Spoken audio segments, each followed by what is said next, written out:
Kalau cerita tentang Langkawi, mesti semua akan kaitkan dengan kisah Masuri. Tapi, kali ni kami nak cerita tentang kisah yang lebih dahsyat dari legenda Masuri. Banyak kisah dekat Langkawi yang ramai tak tahu.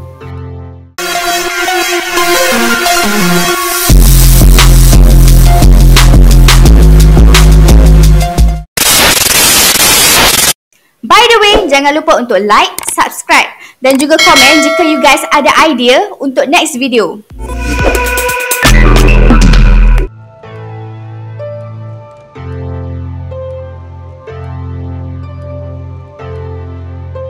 Kisah ular gergasi yang jaga perairan Langkawi. Tak pernah dengar kan? Mungkin orang Langkawi sendiri pun tak pernah dengar cerita ni. Pada zaman dulu, ada seorang pegawai tentera British Sherritt Osborne yang terbabit dalam Perang Kedah sekitar tahun 1838.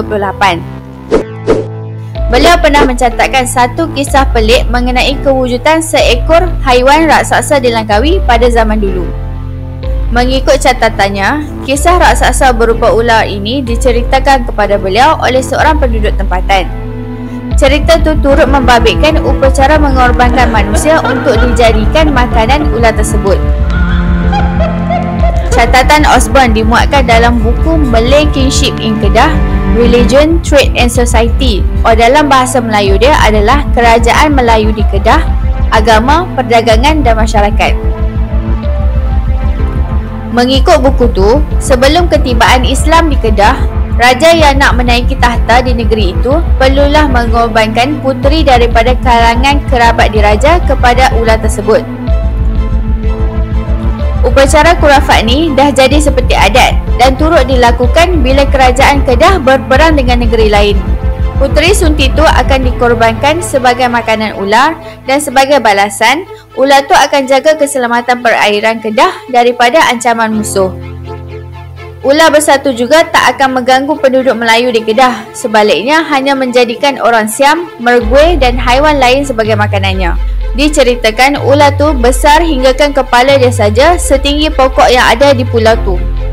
Selepas Islam tiba di Kedah, raja dan penduduk negeri itu menganut agama Islam dan upacara mengorbankan manusia kepada ular besar itu akhirnya dihentikan. Dan ular tu mestilah marah kan? Sebab orang dah tak percaya dan tak bagi makan dekat dia. Ular tu mengamuk dan makan ramai penduduk serta haiwan ternakan sampai menyebabkan orang tak berani nak jejak kaki dekat pulau tu. Raja dan penduduk mula risau sebab ular tu makin mengganas. Tak ada cara yang boleh nak bunuh ular tersebut.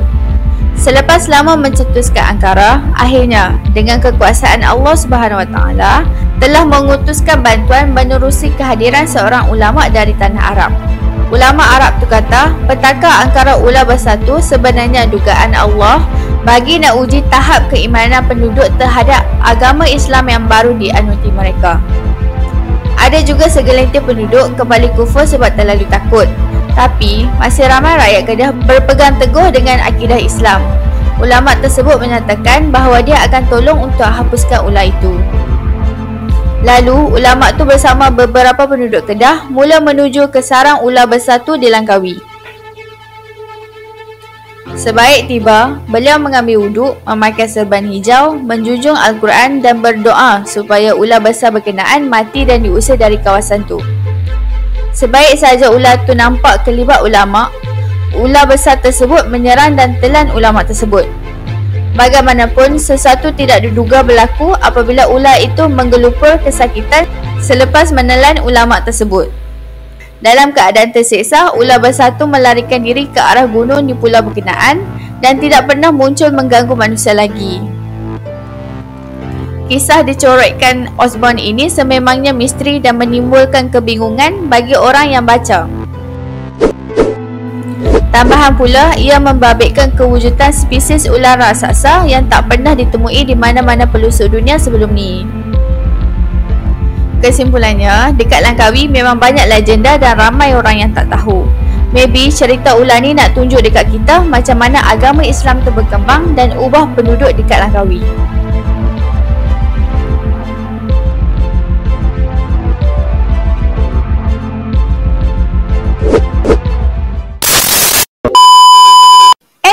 Sampai di sini saja video kali ini. Kita jumpa lagi